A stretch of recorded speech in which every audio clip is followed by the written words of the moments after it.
What is going on, everyone, and welcome back to the channel. I hope you're all having an amazing day, but if you're not, don't worry, because I can pretty much guarantee that your day will be going a lot better than this woman's. When this poor man finds out that his partner is having an affair behind his back with his best friend, he stops at no lengths to completely destroy both of their lives independently. This is a story of two-in-one catastrophic revenge, which ultimately turns their lives upside down in the space of just a couple of weeks. It really is sensational. The level and depth of planning that has gone into this revenge is pretty much unlike any story that I've read before. So guys, sit back, relax, enjoy this one. You're gonna love it. Here we go.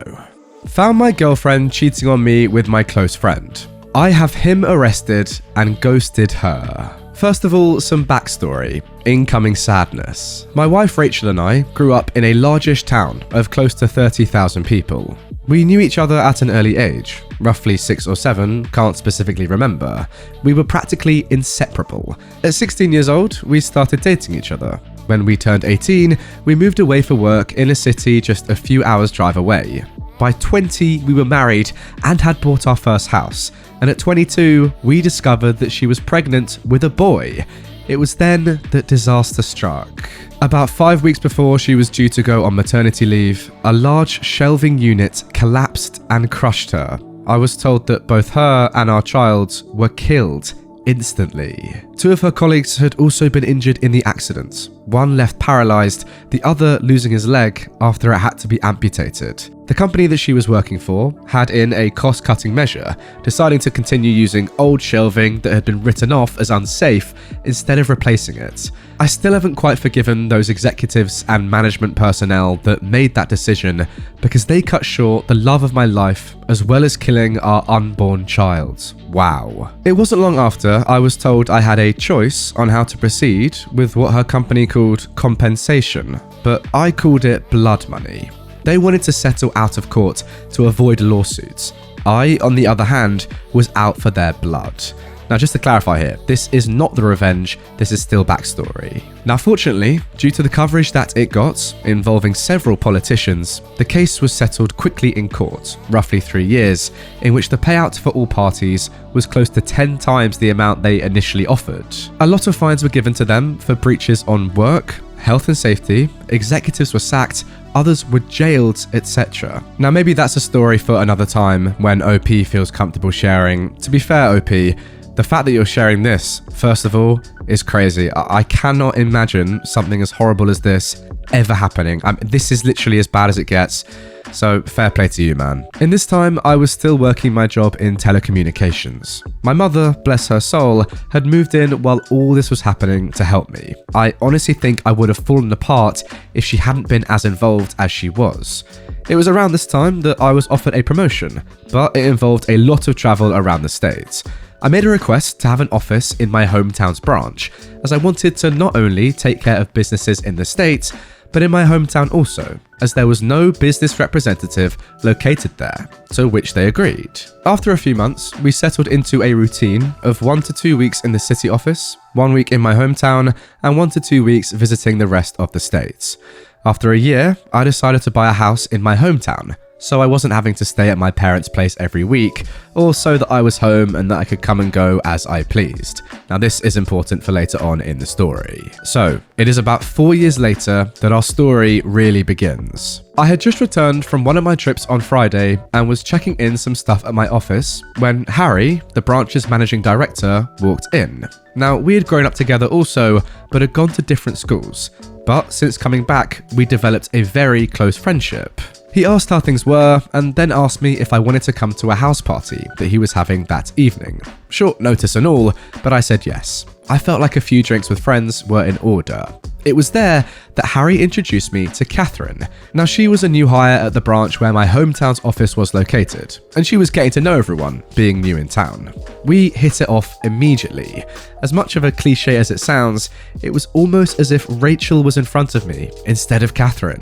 I won't bore you too much with the details, but after 2 years of dating, we decided to take the next step, and she moved into my hometown's house. Everything up to this point had been going really well.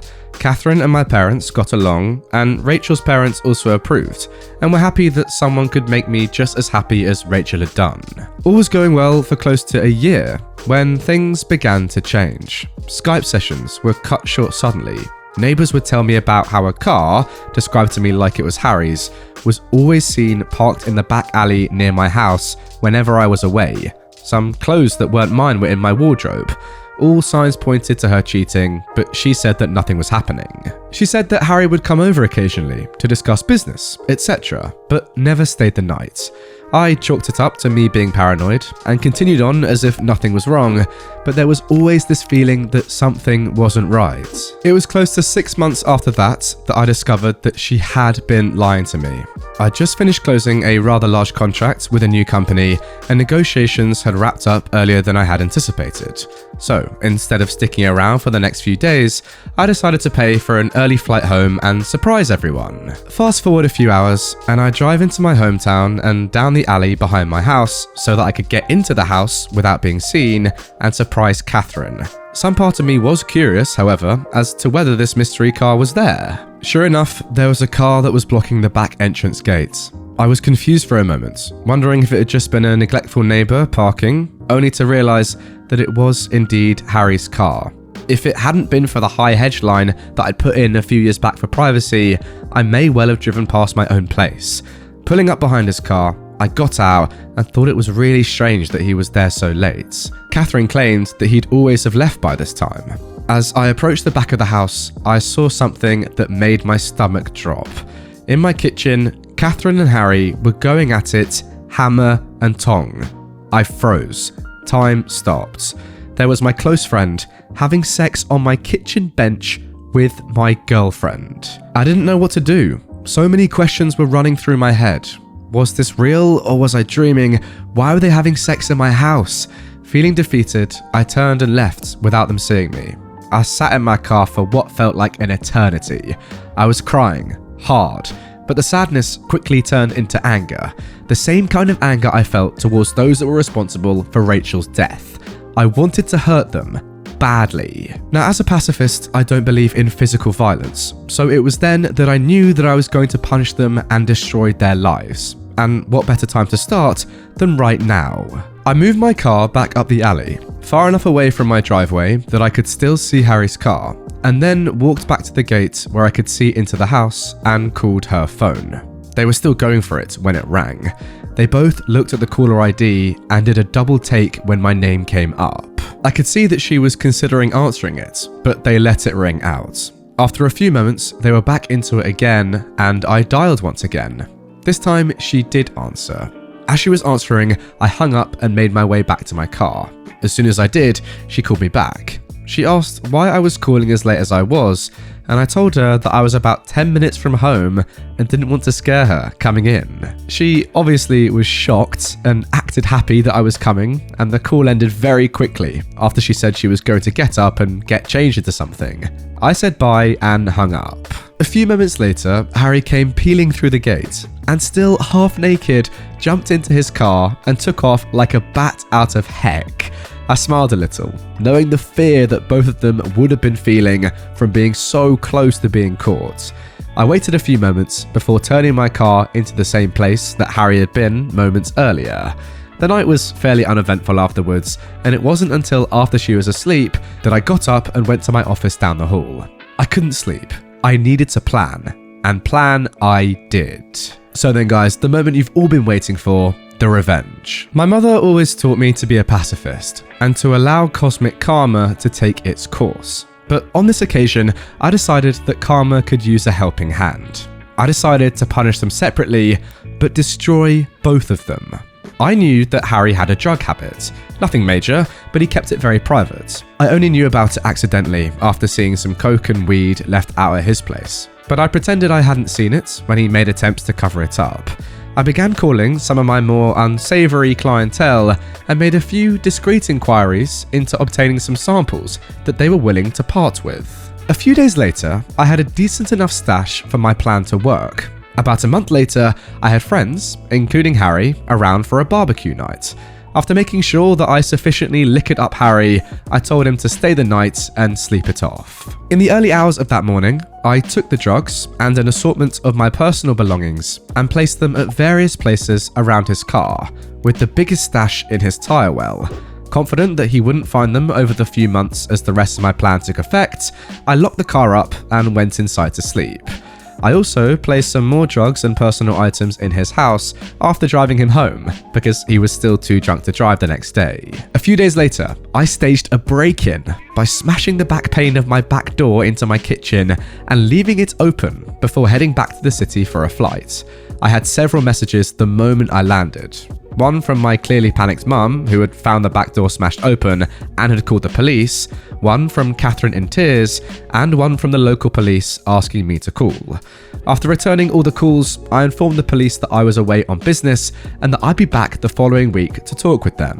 While away, I got Catherine to stay with my parents until after I got back, and I asked my dad to organise one of the local security companies to install cameras and an alarm system after getting the go-ahead from the police as to not ruin the scene of the crime.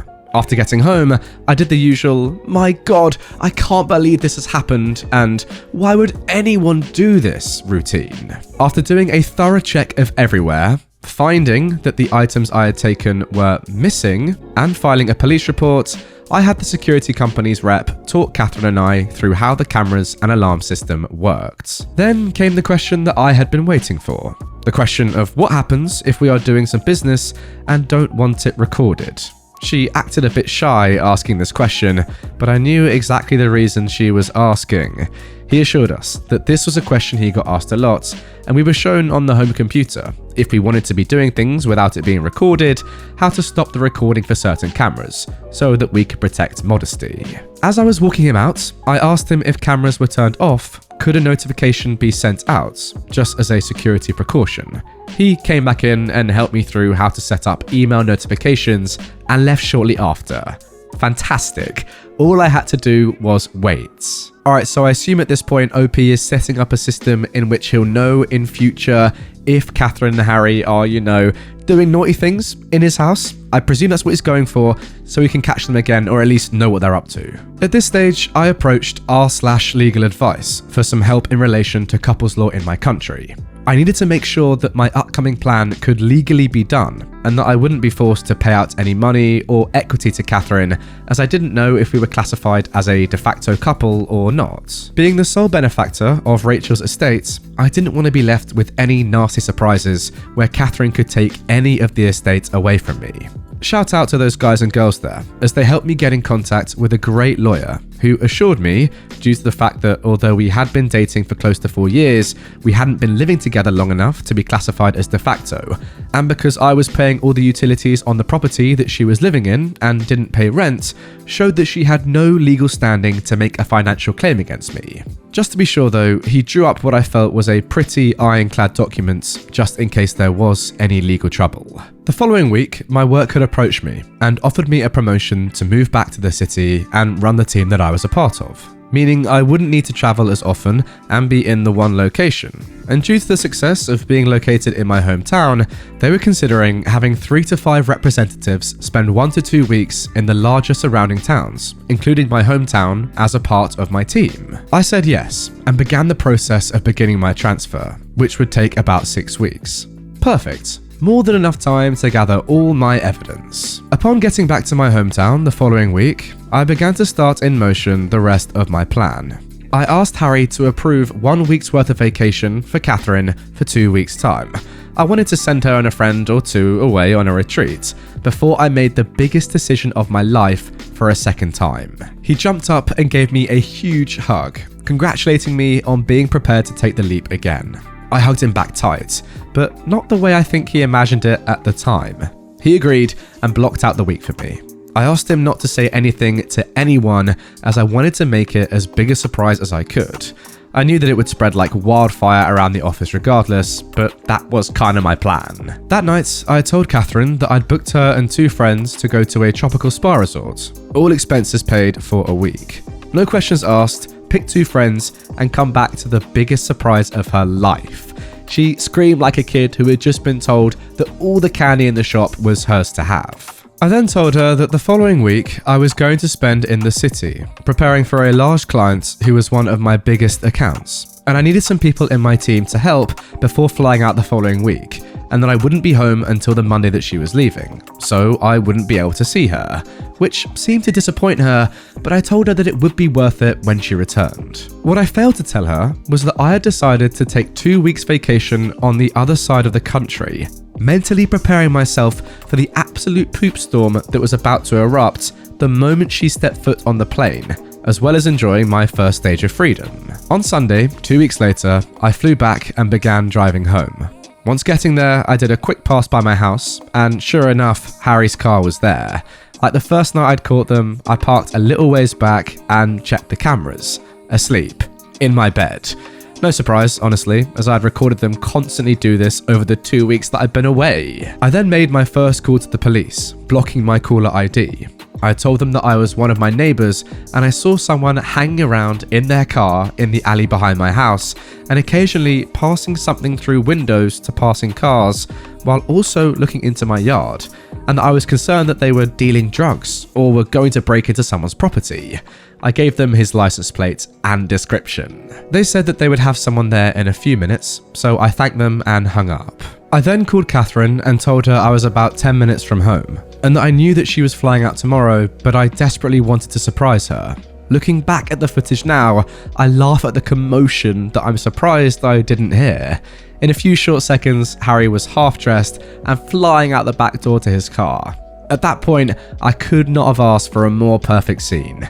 As Harry was peeling away, one of the police officers rounded the corner behind me, saw Harry driving away fast, and gave chase. After pulling in and greeting an excited Catherine, and doing all the couple things, she fell asleep again.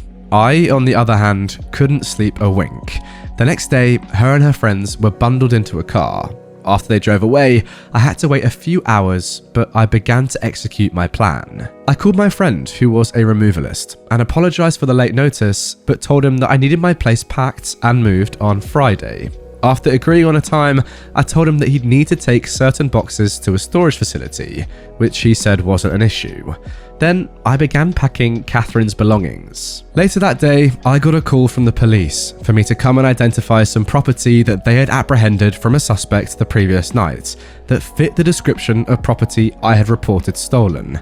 I grinned to myself, happy that my plan for Harry had grown to fruition, and replied that I'd be there shortly to collect it. Of course, when I got there, some of the items were still unaccounted for, due to the fact that they must have still been in his house and they hadn't searched there yet. By this stage, the town was buzzing with news.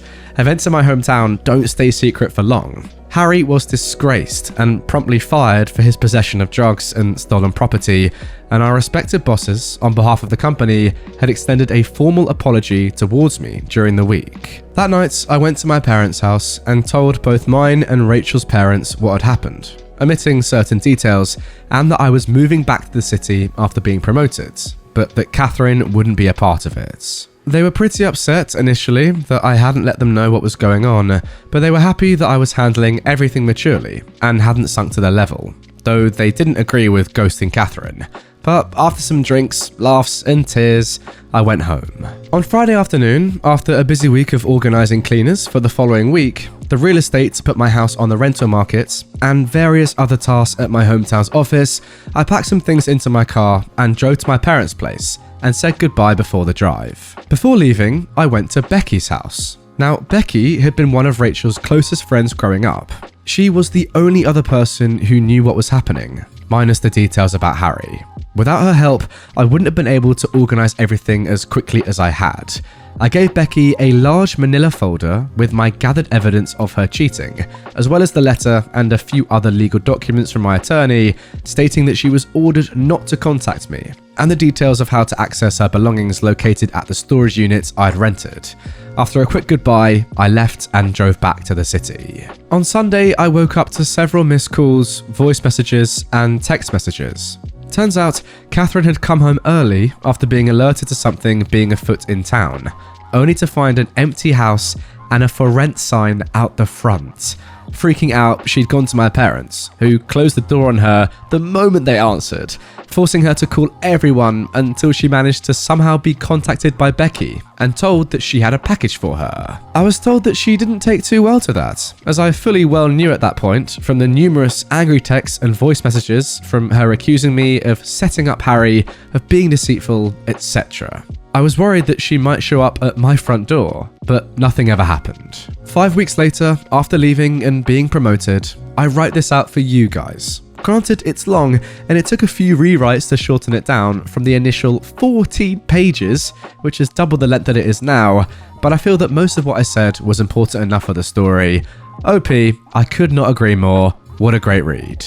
Now, before we even get into the story and, the revenge and all that stuff, first of all, I want to say to OP, I'm so genuinely sorry for what's happened to you in your life. I can't quite believe it. That, as I said during the story, that is literally the worst thing that could happen to anyone. Your wife and unborn baby being crushed and killed. That is just I can't even fathom how horrible that must have been. So, first of all, not that it means anything really, but, sorry that happened. That's absolutely mental. Second of all, Catherine, man.